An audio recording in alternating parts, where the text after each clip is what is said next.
Guys, it's Game Greatness here, and today I'm reviewing the Archer Tower.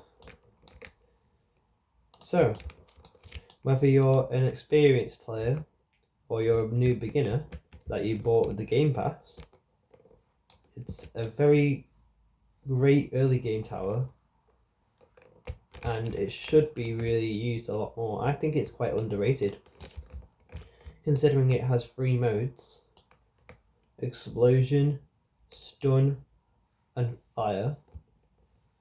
So let's just get started off.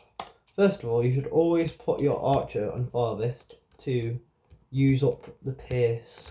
Okay, so it starts off with 18 range, 4 damage, and it shoots every 1.7 seconds on the first level. Level 1.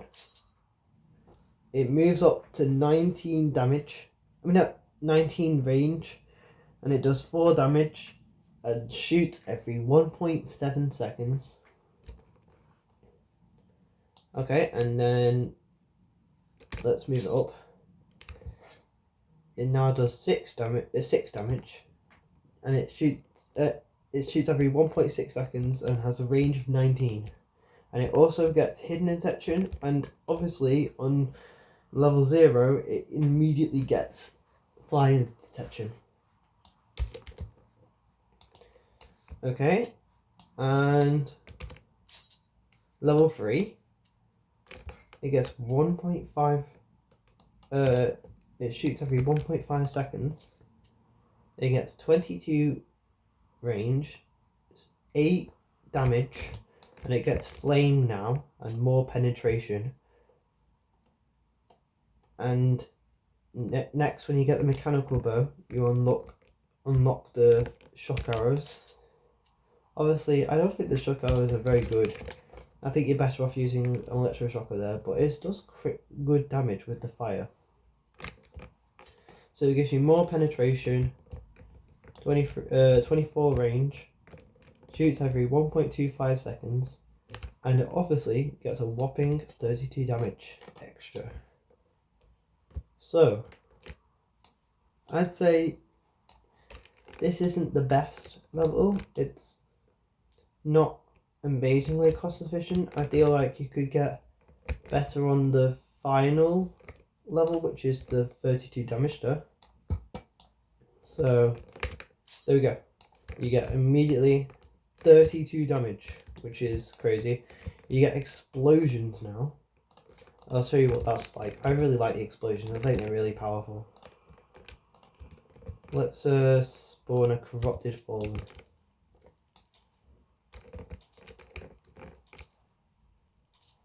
It's already doing quite a lot of damage to it.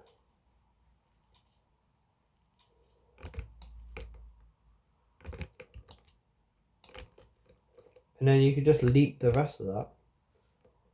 And it's already done like half its damage. Which is like crazy. So if I were spawning like a bulwark,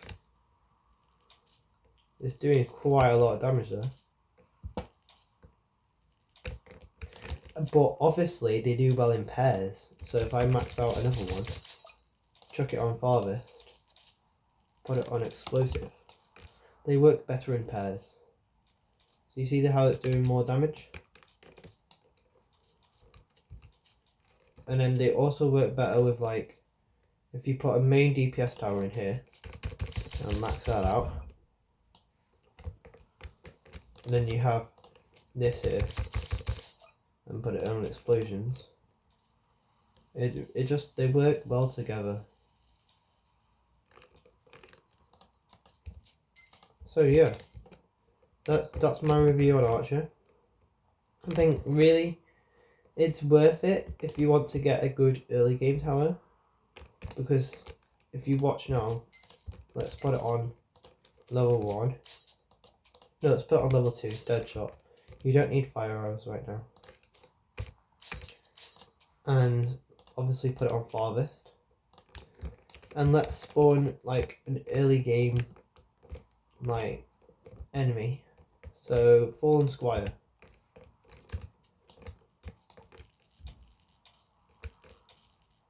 Look at that, it's doing some good damage. Then you can put one of them to flame tip. And it does extra damage.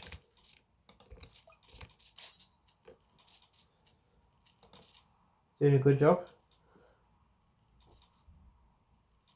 And then you can leak the rest of the health.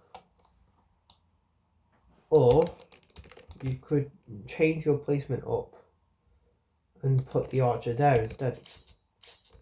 And get flame tip like that. So if you put your placements like this, you can maximize its range. And that's why I think it's really worth it, because it's got a massive range for such a small tower. So now look, if I spawn a molten, oh, stuck in the water, it just immediately destroys that molten. Oh, and it's really good against breakers. Look at that. See, this is why it's worth it, because it's great for breakers. And if you really are a beginner person, I think it'll be great for you. It has new abilities, enhanced mobility, so better escape mechanics and reposition tools. It has damage scaling and utility focus, so you'll see that it has a both early and late game damage output, and it's good consistency. And you'll notice tweaks to crowd control and debuffs. So yeah, it was great with breakers. And it has a burst fire skill. And it has Hawk's vision, so obviously it's got a large range. And it has an invasive leap, which doubles as a mechanical skill. So you could use the shock as mechanical. So it would be great in PvP as you get crowds. And it's just great in the early game in general. So yeah, that's my review on the Archer. Hope you guys enjoyed. See you in the next video. Goodbye.